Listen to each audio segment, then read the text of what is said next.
Bueno, Javier Gil Guerrero, buenas tardes, gracias por venir al debate. Publica un libro, La sombra del Ayatollah, una historia de la República Islámica, un país que siempre está en el centro de actualidad internacional, pero que era bueno tener un compendio, digamos, de lo que ha sido la República Islámica durante estos 46 años. Entonces, pues, la primera pregunta, ¿está consolidada la República Islámica de Irán? Como ya has mencionado, son más de 40 años de historia de la República Islámica. 40 años en los que han habido una serie de crisis, una serie de eventos que han cimentado una memoria colectiva y que también pues, han unido a la población a la existencia de este régimen, ¿no? Es verdad que la República Islámica se creó con un apoyo masivo de la población, con un respaldo multitudinario de la población, y es verdad que hoy en día sobrevive en contra de la población, en contra de una opinión mayoritaria de la ciudadanía que rechaza la represión de la República Islámica, que ya no cree en los ideales, en la ideología de la revolución, pero la República Islámica ahí sigue, ¿no? ¿Para rato? ¿Está consolidada para rato? Bueno, es difícil saber. Ahora mismo la República Islámica está sometida a una presión sin precedentes. Tenemos, por un lado, la renovación de la campaña de máxima presión por parte de Trump, unas sanciones económicas brutales que el resultado es bueno, pues un aumento del paro, un aumento de la inflación, una disminución de las exportaciones, un aumento también de la corrupción, porque Irán pues, se ve obligado a traficar, ¿no? Porque hay muchos de los intercambios comerciales que no le están permitidos. Tenemos también, por otra parte, la exitosa campaña israelí, que ha desmantelado todos estos tentáculos que la República Islámica había ido tejiendo en la región. Irán ya no cuenta con la dictadura de Bashar al-Assad, Hezbollah ha sido diezmada, Hamas en Gaza ha sido diezmada, los hutíes han sufrido unos reveses importantes. La única pieza de esta hegemonía regional que Irán ha construido que más o menos queda intacta son las milicias en Irak, ¿no? Las fuerzas de movilización popular, ¿no? Bueno, estamos en un momento de marea baja iraní en la región, en un momento de extrema debilidad, pero Irán no ha sido derrotado completamente, ¿no? Irán, si algo demuestra a lo largo de los últimos 40 años, es una gran capacidad de adaptación y de sobrevivir a las distintas crisis a las que se ha enfrentado. No olvidemos que al poco de crearse la República Islámica, Irán tiene que hacer frente a una brutal guerra contra el Irak de Saddam Hussein de 8 años. Y en el que Irán está prácticamente solo. Volvamos a los orígenes. Sí. La singularidad de la revolución iraní fue que el régimen autoritario del Shah fue probablemente el único que fue derrocado desde el exilio. Sí, a ver, la revolución islámica de Irán es bastante sorprendente. No es solo sorprendente por el régimen político que se crea tras el triunfo de la revolución islámica, sino también por la forma en la que se produce, ¿no? Y como bien has dicho, se produce con el Shah ya en el exilio, se produce de una forma relativamente incruenta, no hay grandes masacres o matanzas en el proceso, no hay una gran represión contra los revolucionarios en el proceso, y se produce de una forma bastante fácil y sencilla, ¿no? Cuando implosionan las instituciones del Estado y el ejército. Y por eso, tanto en Irán como fuera de Irán, han abundado las teorías de la conspiración y sigue habiendo teorías de la conspiración sobre qué ocurrió realmente en la Revolución Islámica de Irán, quiénes son los responsables del triunfo de la Revolución Islámica de Irán, ¿no? Pero si hay una cosa que queda clara es que los actuales dirigentes de Irán son los jóvenes que protagonizaron aquella revolución y aprendieron muy bien las lecciones de por qué fueron capaces de cambiar el sistema político de Irán y de instaurar un nuevo régimen político. A propósito de cambio de sistema político, en las 3 primeras semanas después de la salida del Shah no se derrocó la monarquía, hubo un momento de zozobra. Sí. Con Sapur Bakhtiar. Sí. Sí. Tenemos un gobierno de un opositor, porque el Shah se va. Bueno, y antes de irse ya nombra un primer ministro que pertenece a la oposición más liberal y secular que había, que es el Frente Nacional, la oposición que pertenecía al antiguo primer ministro Mossadegh, y es Sapur Bakhtiar, alguien que había estado en la cárcel, que había sido perseguido por el Shah y que en un último gesto de concesión a los revolucionarios, a la oposición, el Shah decide nombrarlo primer ministro para intentar una vía que no acabe en el radicalismo islamista o en el radicalismo comunista, ¿no? Una vía más democrática, liberal, ciertamente más islámica, pero no con el cariz que acabó tomando la República Islámica. Pero Jomeini ordenó a las multitudes que no obedecían la ley marcial decretada por Bakhtiar. Efectivamente, una vez que el Shah nombra a Bakhtiar como primer ministro, a pesar de que es una figura de la oposición, Bakhtiar automáticamente para todos los iraníes pasa a ser una figura del régimen.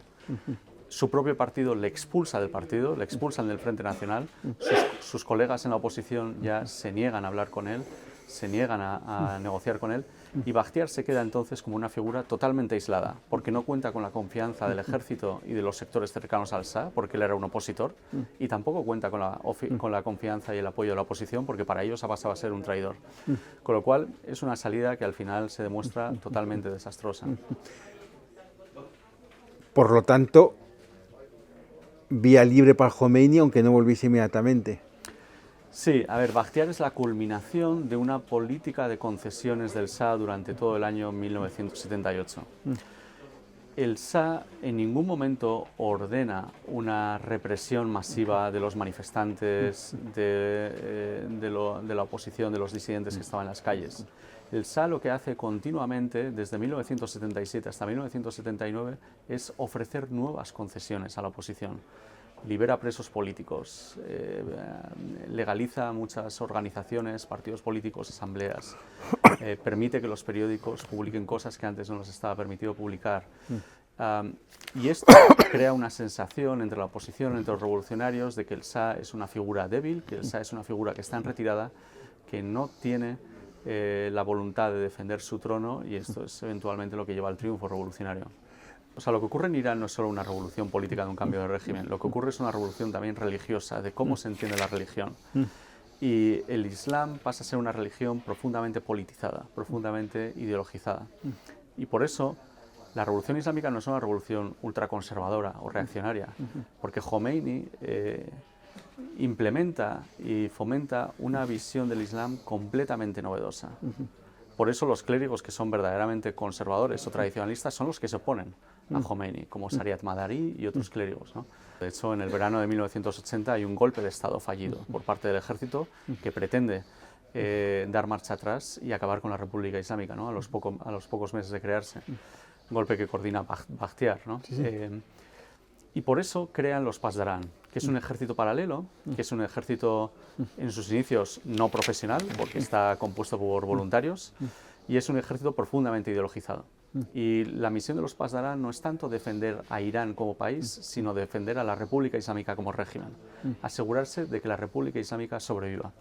Porque ellos también se fijan en que han sido capaces de triunfar y acabar con el Shah, porque al final las Fuerzas Armadas no defendieron la monarquía hasta el último hombre. Las Fuerzas Armadas al final terminaron rindiéndose en Irán, y ese es el momento en el que triunfa la revolución. Y entonces la lección que aprenden Jomeini y los revolucionarios es que una de las debilidades del Shah es que había creado un ejército que no estaba lo suficientemente comprometido ideológicamente con el régimen político. Con lo cual, para evitar que en algún momento en el futuro les ocurra como al Shah, en el que las Fuerzas Armadas se pongan de perfil ante una revuelta popular, ellos crean un ejército cuya misión, cuyo cometido va a ser asegurar la supervivencia de la República Islámica. La primera gran prueba de fuego, vamos a ver un poco rápido, la primera gran prueba de fuego fue la guerra contra Irak, iniciada por Irak. ¿Fortaleció esa guerra la República Islámica? Fortaleció, sí, se podría decir que fortaleció a la República Islámica y sobre todo fortaleció a los Pasdaran. Los Pasdaran, antes de la guerra contra Irak, son como un cuerpo auxiliar, nada profesional, con gente diletantes al frente de los mismos, y al terminar la guerra con Irak, pues son ya prácticamente el brazo armado más importante del país, ¿no? Es verdad que no destacan por su profesionalismo los Pasdaran durante la guerra, solo en los últimos años son capaces de dirigir ofensivas que tienen un cierto éxito. Durante la guerra con Irak, la mayor parte de las ofensivas las lleva a cabo el Artés y las dirige el Artés, y por lo general las operaciones dirigidas por el Artés tienen mucho más éxito que las dirigidas por los Pasdaran porque no tenían esos conocimientos militares. Pero la guerra con Irak supone una profunda validación de la República Islámica. ¿Por qué? Porque pone fin a 200 años de humillaciones. 200 años de humillaciones en los que Rusia en el siglo XIX, por ejemplo, había invadido Irán en varias ocasiones. En el siglo XX, Rusia también invade Irán en varias ocasiones. El Reino Unido también lo hace. Tenemos un golpe de Estado patrocinado por Estados Unidos. Y es la primera vez en 200 años en los que Irán es capaz de resistir frente a un ataque extranjero por sí mismo, sin ayuda de nadie. Bueno, con la ayuda discreta, secreta de ciertos países, ¿no?, incluidos Estados Unidos e Israel, pero es la primera vez en la que recuperan ese sentimiento de orgullo y de patriotismo nacional, ¿no?, de que Irán por sí mismo ha sido capaz de resistir una invasión extranjera por primera vez en 200 años. Y eso queda ligado a la República Islámica. Es este régimen el que ha sido capaz de lograr de repeler a este invasor, ¿no? Y ahí se crea una memoria ligada a la República Islámica. De lo militar a lo terrorista, ¿están los planes iniciales de Jomeini fomentar el terrorismo internacional y las tomas de rehenes en los 80 y principios de los 90? No. Yo creo que aquí una de las cosas que trato de demostrar con este libro, es que Irán no está en el origen de muchas de las crisis o muchos de los problemas de Oriente Medio. Irán lo que hace es aprovecharse de esas crisis y los problemas y en muchas ocasiones convertirlos en crónicos y exacerbarlos. Irán, por ejemplo, no es responsable de la guerra civil en Líbano, pero una vez que esta se produce, la República Islámica sí que interviene en esa guerra civil en Líbano, la empeora y impide que el Líbano recupere la nueva normalidad, incluso hasta nuestros días, ¿no?, con la presencia de Hezbollah, una milicia que no obedece al gobierno y que está financiada y armada por Irán. ¿Esa política exterior fue consensual? Bueno, fue más o menos globalmente consensual, pero luego dentro del régimen había distintas tendencias y las sigue habiendo. ¿Por qué las experiencias democráticas o digamos aperturistas de Rafsanjani y Khatami no funcionaron? Porque no tenía la bendición y el apoyo del líder supremo. Al final la clave es el líder supremo, ¿no? Es el que tiene la última palabra en política exterior, en política relativa a defensa y demás. En Irán hay unos debates muy intensos y muy acalorados sobre política exterior. Hay muchas facciones con visiones muy distintas sobre lo que tiene que ser la política exterior de Irán, ¿no? Y estas disputas, estas discusiones no solo se dan en el Parlamento, se dan en los medios de comunicación, se dan en reuniones privadas y muchas veces han tenido consecuencias incluso violentas para los implicados. Por ejemplo, cuando Irán se abrió a negociar en secreto con Estados Unidos en los años 80, había una facción que era la liderada por Montazeri y gente cercana a él, como Mehdi Hashemi, que se oponían a estas negociaciones con Estados Unidos. Y ellos, para boicotear estas negociaciones con Estados Unidos, que habían recibido la bendición, más o menos, de Jomeini, filtraron a la prensa que Irán estaba negociando con Estados Unidos. Bueno, esto muestra un poco la división que hay, ¿no? Y en castigo por ello, Jomeini ordenó la ejecución de algunos que habían filtrado estas negociaciones a la prensa, ¿no? Bueno, en Irán hay muchos debates sobre cómo debe conducirse la política exterior, ¿no? A grosso modo podemos decir que hay dos bandos, ¿no? Uno es el reformista, otro es el principista, ¿no? El principista defiende una postura mucho más inmovilista, mucho más maximalista, de una línea mucho más dura, defiende una alianza con Rusia y con China, defiende no tener ningún tipo de relación con Estados Unidos o con Israel, al revés, mantener una política de confrontación contra estos países.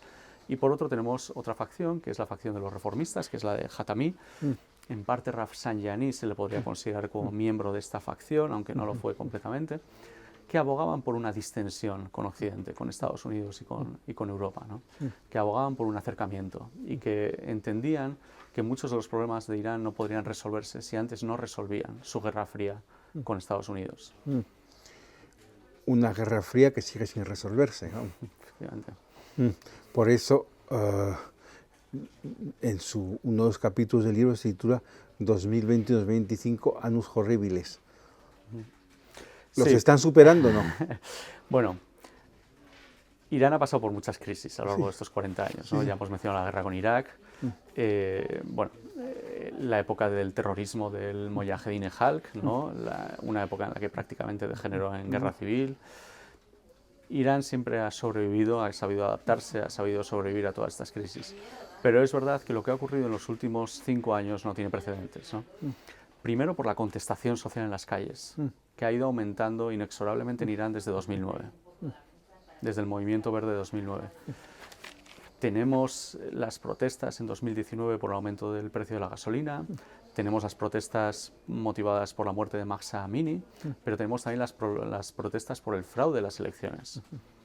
Y es verdad que en Irán, últimamente, en los últimos años, la gente antes protestaba por políticas concretas, ¿no?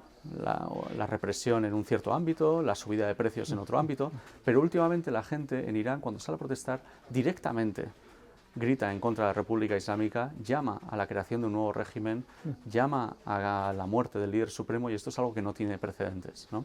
Con lo cual eso indica una crisis. Y luego, si a esto añadimos la presión externa por parte de Trump en el ámbito de las sanciones económicas y la presión externa de Israel a la hora de desmantelar toda esta hegemonía regional iraní, pues es verdad que se enfrentan a un escenario especialmente delicado.